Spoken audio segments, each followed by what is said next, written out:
All right, good afternoon. This is coming to you from Raleigh, North Carolina. I hope you can hear me. It's a bustling day in this particular establishment. Anyway, so I wanted to talk about something, and I think it's already been discussed, although maybe not comparatively speaking. My guess is if you have Googled this, you probably already have some idea about it.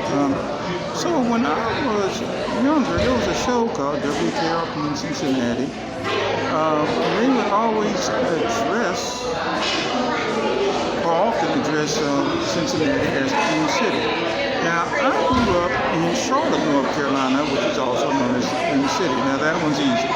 Obviously, Charlotte, North Carolina, at one time was named Charlottetown.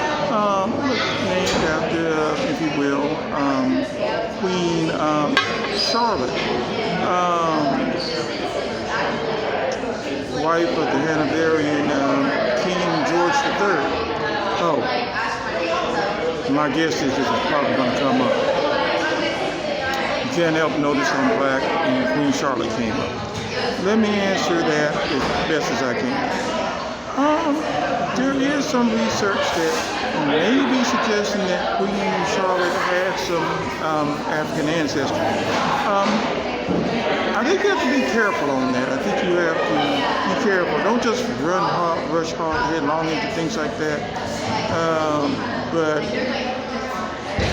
it's a possibility, but I don't really know.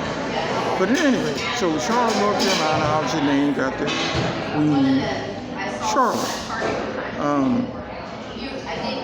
I remember when I was maybe we won't talk about it.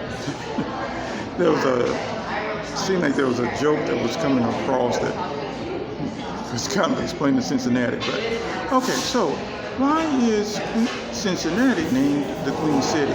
Now, like I said, it looks like you can probably find this in several places, but I still want to give you my take on it. Cincinnati was at one time known as the Queen of the West. Now, I'm assuming you all are familiar with the Northwest Territory. I know I teach my students about it, and my guess is if there's a teacher that is responsible for teaching American history, but also African American history before the Civil War, for Reconstruction, almost assuredly you've run into this. And you will know that obviously the Northwest Territory would include Ohio, Indiana, Michigan, Illinois, Wisconsin, Michigan. Hey, they may even put Iowa in there, even though it's not technically part of it. Keep in mind that basically once you really get beyond the Appalachian Mountains, before the 19th century, and even a little bit into the 19th century, that was considered the West. And so once Cincinnati comes about, and Cincinnati comes about before even Ohio is established. Ohio becomes a state in 1803. It is considered a very important city for that area. It's considered a very important tradeway. Now, why is that?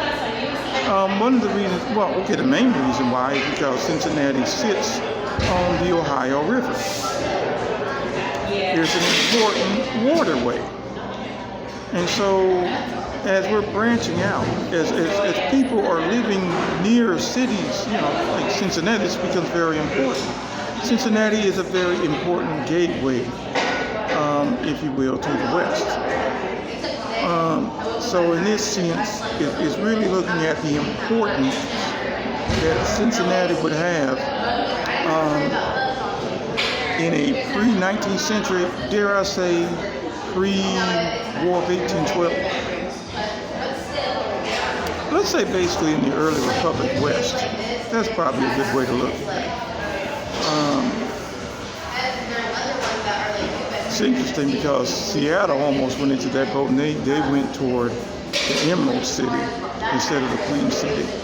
But anyway, hopefully that, even if you care, I don't know, hopefully that would have helped you along. So Charlotte, obviously, Revolutionary War influence, Revolutionary War era, and in Queen Charlotte. Cincinnati, the importance of the Trans-Appalachian West. All right, take care.